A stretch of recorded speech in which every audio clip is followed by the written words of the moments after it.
Bien, en esta ocasión vamos a estudiar el estómago.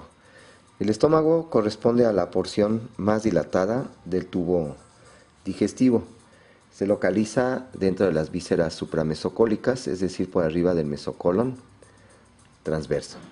Se describe que tiene forma de una letra J, ¿sí?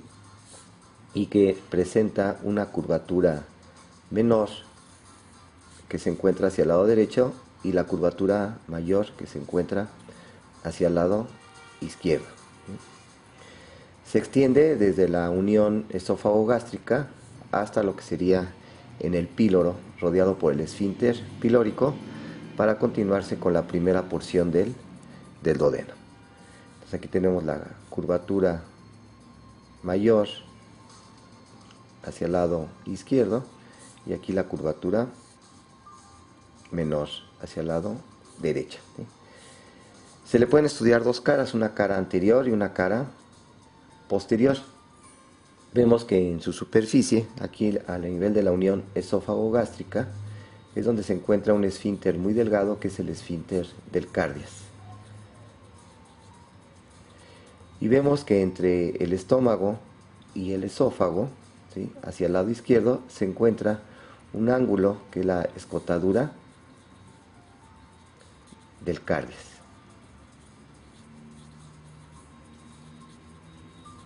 Si trazamos un plano horizontal a la altura de la escotadura del cardias, vemos que la porción que queda por arriba es la porción más alta del estómago, que recibe el nombre de fondo del estómago, que cuando el sujeto está de pie está lleno de aire dentro de la cavidad del estómago. Si seguimos la curvatura menor, vemos que sus dos tercios superiores tienden a ser verticales y su tercio inferior tiende a ser horizontal, formándose otra pequeña escotadura, que es la escotadura angular. Aquí tenemos la escotadura angular en la curvatura menor del estómago.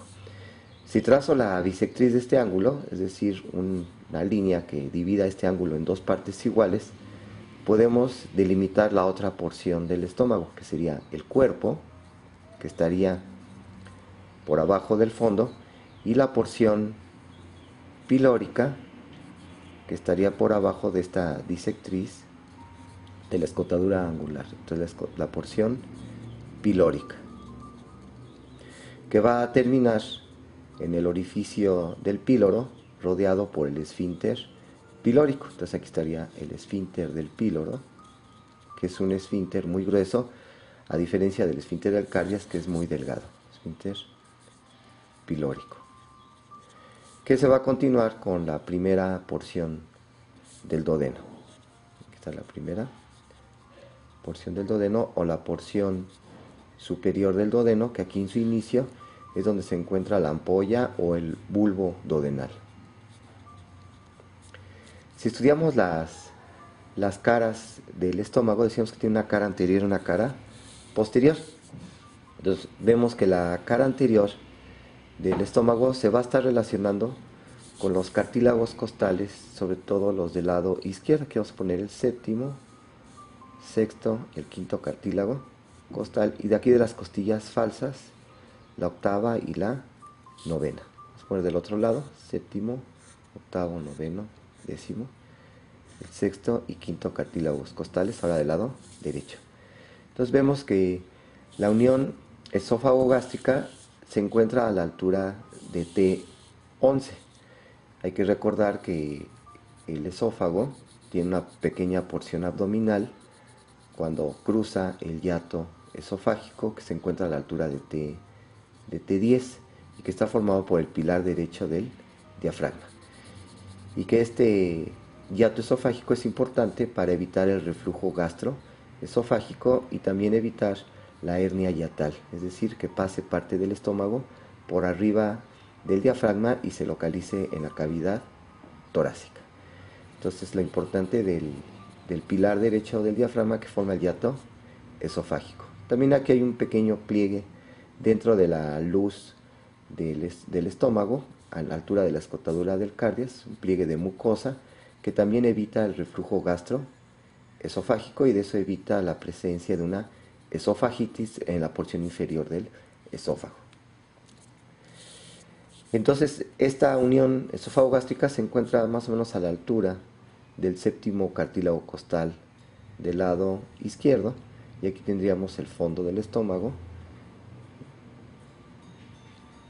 que llega a extenderse más o menos en relación con el sexto cartílago costal, y el resto de la pared anterior del estómago llega a relacionarse hasta octavo o noveno cartílago costal del lado derecho. Aquí tendríamos la curvatura menor del estómago y aquí la curvatura mayor. Entonces, parte del estómago está cubierto por la parrilla costal, los cartílagos costales, del sexto hasta el noveno cartílago costal, y aquí se va a relacionar también con el diafragma y con parte de la pleura y el pulmón del lado izquierdo. También vemos que la cara anterior del estómago se va a estar relacionando con esta víscera muy voluminosa, que sería con el hígado. Entonces se relaciona con la cara visceral del lóbulo izquierdo del hígado, la cara anterior del estómago. Y también una pequeña porción de la cara anterior del estómago se va a estar relacionando con la pared anterior del abdomen. Entonces, propiamente queda en el cuadrante superior izquierdo el estómago, parte de lo que sería en el epigastrio. Si seguimos viendo las relaciones del estómago, su cara posterior, la cara posterior del estómago, va a estar descansando en lo que se denomina el lecho gástrico. El lecho gástrico, que se relaciona con la cara posterior del estómago, va a estar formado por el páncreas. Aquí vamos a poner el páncreas con su cabeza, su cuello, y aquí estaría su cuerpo y su cola. La cola del páncreas se relaciona con el vaso, y entonces observamos que el lecho gástrico también se relaciona con el vaso, aparte del páncreas. Y aquí observamos que por atrás del páncreas y del vaso se localiza el riñón izquierdo con la glándula suprarrenal, que también son estructuras que forman parte del lecho gástrico. Aquí abajo tendríamos un pliegue peritoneal, que sería el mesocolon transverso, donde se va a fijar el colon transverso, que también se describen como elementos que forman parte del lecho gástrico. Y aquí arriba tendríamos parte de las fibras, de las inserciones vertebrales del diafragma. Entonces, son todos los elementos que forman el lecho gástrico, que es la relación de la cara posterior del estómago. Entre el lecho gástrico y la pared posterior del estómago se encuentra lo que sería la bolsa omental, o lo que se denominaba la retrocavidad de los epiplones. Entonces, a través de la bolsa omental, la cara posterior del estómago se relaciona con estas estructuras, que muchas de ellas están retroperitoneales, como sería el riñón izquierdo con la suprarrenal, y el páncreas están retroperitoneales. E intraperitoneal estaría el vaso.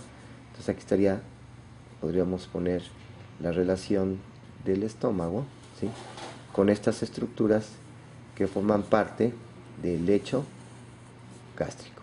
Estaría el estómago, y aquí continuándose ya con la primera porción del duodeno. Si describimos las relaciones de las curvaturas del estómago, vemos que la curvatura menor se está relacionando con el hígado a través del aumento menor, o el aumento gastrohepático, que ya habíamos descrito, ¿sí?, en los repliegues o pliegues del peritoneo. Y entre estas dos hojas del aumento menor se encuentran las arterias gástrica izquierda y gástrica derecha, que ya las estudiaremos cuando veamos la irrigación del intestino.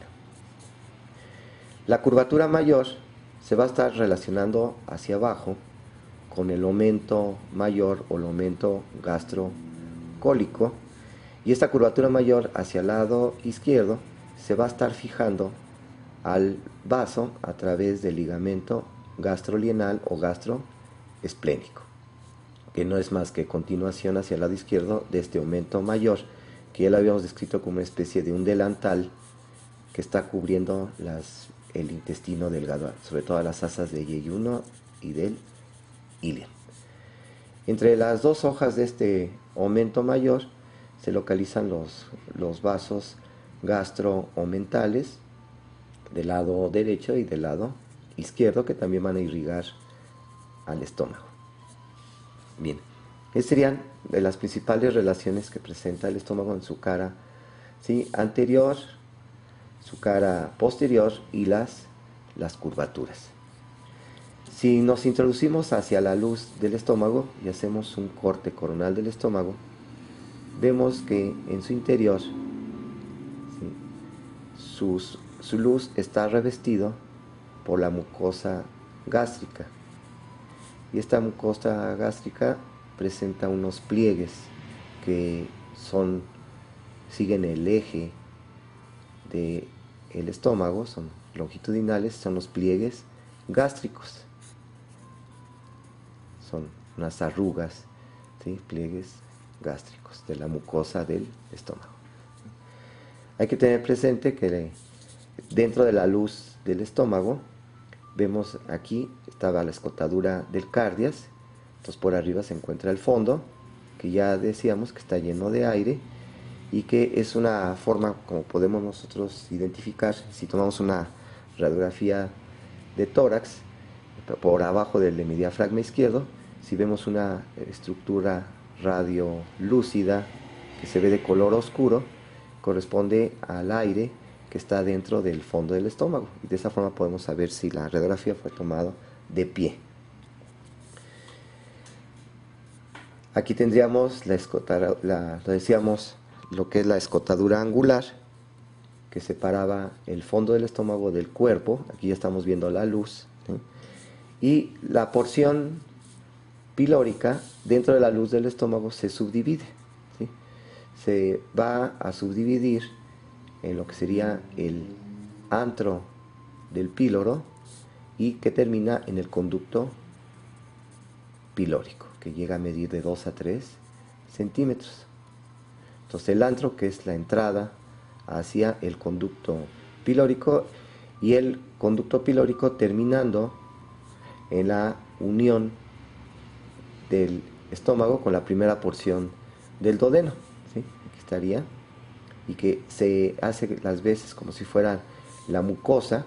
Aquí la mucosa se invagina en la primera porción del duodeno como si fuera el cuello uterino, ¿sí?, y que va a limitar un pequeño orificio que es el orificio del píloro.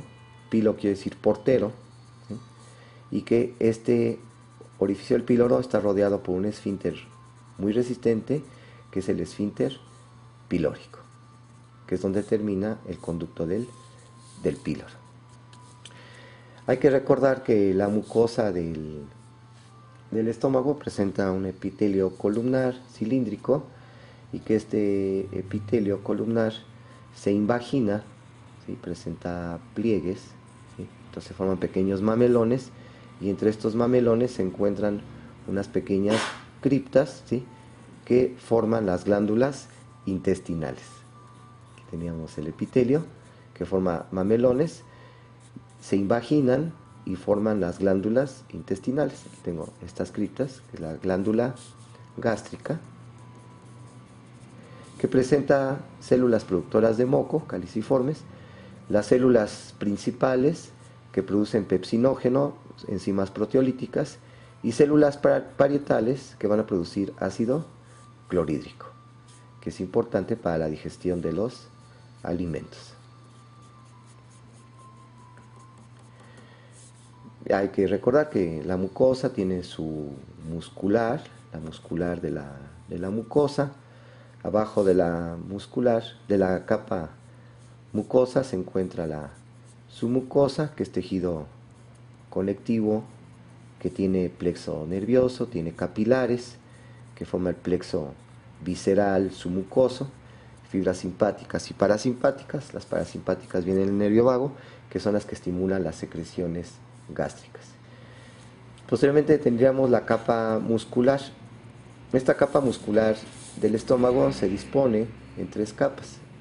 La capa más profunda es la capa de fibras oblicuas, que son fibras que tienen forma de herradura, que van de la cara posterior del estómago, se curvan sobre el fondo en forma de herradura y se van hacia la cara anterior. Entonces van por la cara posterior, se curvan en forma de herradura y se van por la cara anterior a nivel del fondo del estómago.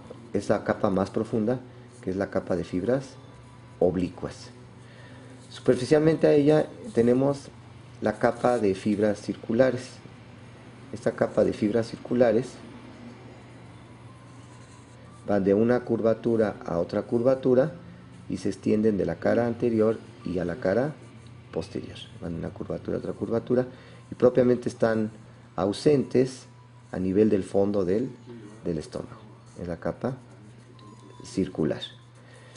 Y superficialmente a esta capa circular tendríamos la capa longitudinal, ¿sí? Que son fibras, ¿sí?, que siguen el eje del estómago, ¿sí?, sobre todo en la curvatura menor y en la curvatura mayor, y están muy escasas a nivel de la cara anterior y cara posterior. Estas son las fibras longitudinales que se externan, ¿sí? Entre la capa longitudinal y la capa circular se encuentra un plexo nervioso, un plexo muscular, que también está formado por fibras simpáticas y parasimpáticas, y las parasimpáticas, que son del nervio vago, son las que estimulan la contracción de las fibras musculares del estómago, es decir, del peristaltismo. Y por último, la capa más superficial del estómago sería la capa serosa, que corresponde al peritoneo, ¿sí?, visceral, que viene de estos repliegues peritoneales del aumento menor, que cubre al estómago por delante y por atrás, y después se continúa con el aumento mayor. Y que hacia el fondo del estómago, el borde superior de este ligamento gastrolienal o gastroesplénico, estas dos hojas, se van a fijar aquí arriba al diafragma, este repliegue, y va a formar el ligamento gastrofrénico, que no es más que la continuación superior del ligamento gastrolienal, y es un elemento de fijación del estómago hacia el diafragma. Entonces el ligamento gastrofrénico, con sus dos hojas, una hoja anterior y una hoja posterior a nivel del fondo del estómago, y eso hace que con los movimientos del diafragma el estómago vaya acompañando estos movimientos hacia arriba y hacia abajo. Podríamos ya de esa forma continuar con el duodeno. El duodeno, ¿sí?, es parte del intestino delgado. Entonces tendríamos el intestino delgado, que mide aproximadamente 6 metros. Su porción más corta, más fija y más ancha es el duodeno. Después tendríamos lo que sería el ilion, el yeyuno, primero el yeyuno y posteriormente la porción terminal, que es el ilion. Entonces el yeyuno y el ilion, que es la porción terminal, ¿sí? Entonces decíamos que el duodeno es la porción más ancha, llega a tener un diámetro hasta de 5 centímetros. Es la más corta y la más fija del duodeno, por el del intestino delgado, ya que el duodeno en gran parte de él se encuentra retroperitoneal. Solamente su porción proximal y su porción distal son intraperitoneales. El duodeno, que quiere decir el 12 dedos, porque mide más o menos 12 traveses de dedo. Este duodeno tiene una longitud aproximadamente entre 25 y 30 centímetros. Y se extiende desde la unión con el píloro, con el estómago. Aquí vamos a poner el píloro, el esfínter pilórico, se extiende desde aquí, en la unión con el estómago, hasta lo que sería en la unión duodeno-yeyunal. Y presenta, ¿sí?, entonces una primera porción, que es su porción superior. Esta porción superior, ¿sí?, posteriormente tiene una porción descendente, que sería la segunda porción del duodeno,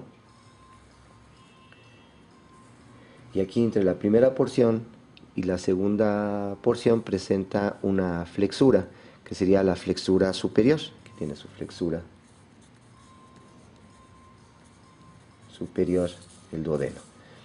Después de esta porción entonces porción superior, la porción descendente.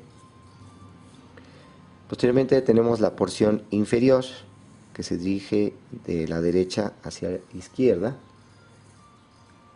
que es la porción más larga, y entre la porción descendente y la porción inferior se localiza la otra flexura, que es la flexura inferior.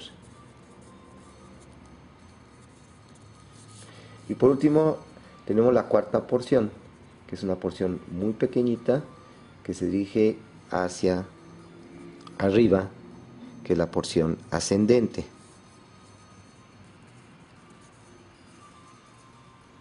Más o menos en promedio la primera porción llega a medir 5 centímetros, la segunda serían más o menos 7.5, la tercera 10 centímetros y la cuarta, que es la más pequeña, 2.5 centímetros.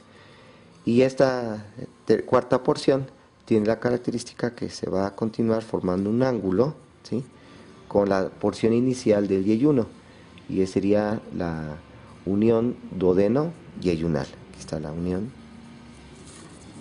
duodeno-yeyunal. Muy bien. Vamos a ir describiendo cada una de estas porciones. La primera porción, en su inicio, presenta una pequeña dilatación, que es lo que se llama la ampolla, ¿sí?, inmediatamente después del píloro, presenta una pequeña dilatación, que es la ampolla o el bulbo del duodeno, ¿sí?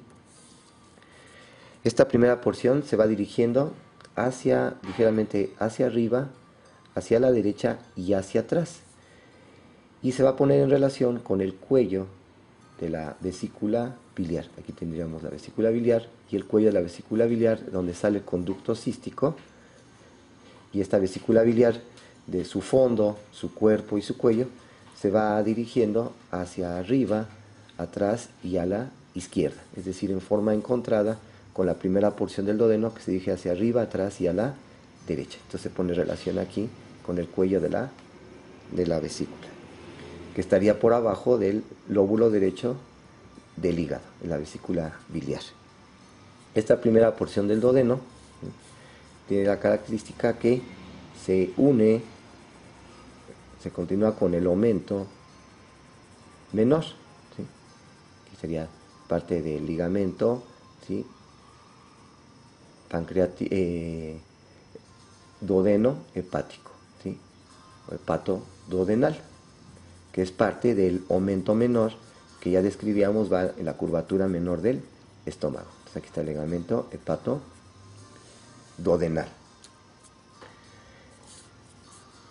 Por arriba de esta primera porción del duodeno, entonces tendríamos aquí lo que sería el pedículo hepático, que estaría en el borde libre del aumento menor, donde vendría la vena porta hepática, el conducto colédoco y la arteria hepática propia.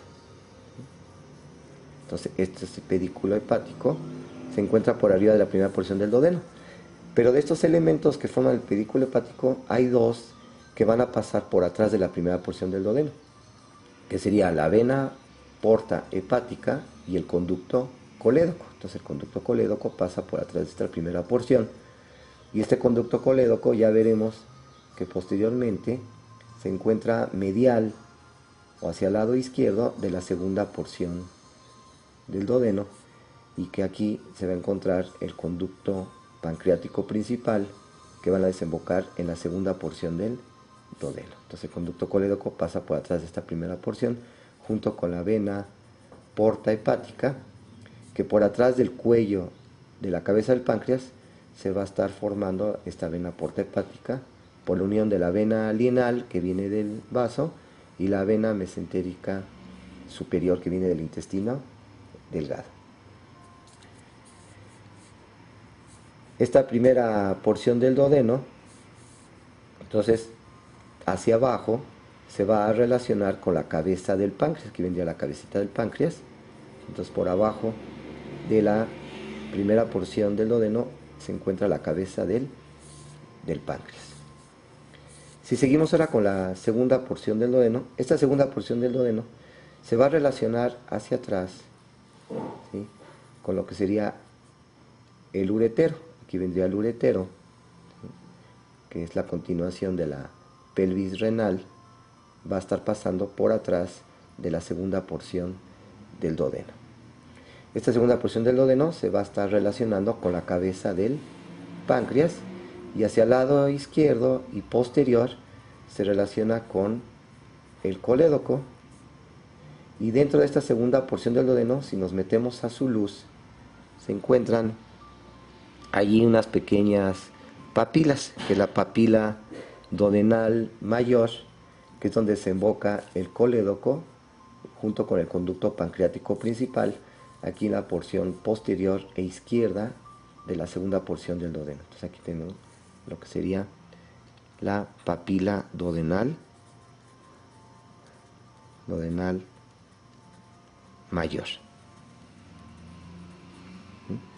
Ahora, de hecho aquí antes, en el extremo inferior de esta papila, se forma aquí un pequeño pliegue en la mucosa, que es el pliegue longitudinal de duodeno, que es la relación que presenta el colédoco con la cara posterior e izquierda de la segunda porción del duodeno. Por arriba de la papila duodenal mayor se encuentra otra pequeña papila, que es la papila duodenal menor, que es donde va a desembocar el conducto pancreático accesorio, que antes se llamaba el conducto de Santorini. Esta segunda porción del duodeno también se está relacionando hacia atrás, aparte del uretero derecho, se está relacionando con la vena cava inferior. Viene aquí la vena cava inferior, que está pasando aquí también muy posterior a la primera porción del duodeno, y que es un límite posterior del orificio mental, ¿sí? Y esta vena cava inferior pasa también por atrás de la segunda porción del duodeno, y también pasa por atrás de la porción inferior o descendente del duodeno. Es la relación de la vena cava inferior. Y también atrás de la primera porción de la segunda porción del duodeno estaría pasando parte del pedículo vascular que va al riñón derecho, donde vendría la vena renal y la arteria renal del lado derecho. La vena renal que desemboca la vena cava inferior.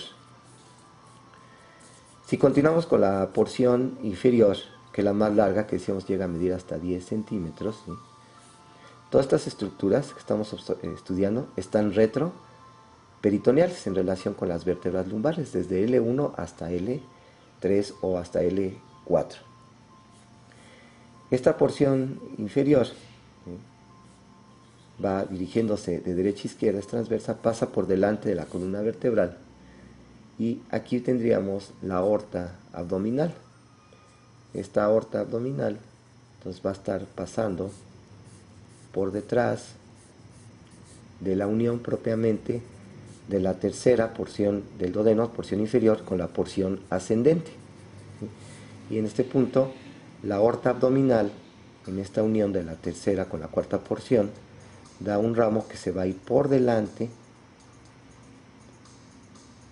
del duodeno, ¿sí?, que es la arteria mesentérica superior. Entonces aquí se forma un ángulo, ¿sí?, una especie de una asa, de una pinza entre la aorta abdominal por atrás y la mesentérica superior, que se va por delante del duodeno, y que posteriormente esta se va a dirigir hacia un pliegue peritoneal que vemos descrito en el peritoneo, que es la raíz del mesenterio, que es donde se va a fijar las asas del intestino delgado, del yeyuno y el iliano, que es la raíz del mesenterio.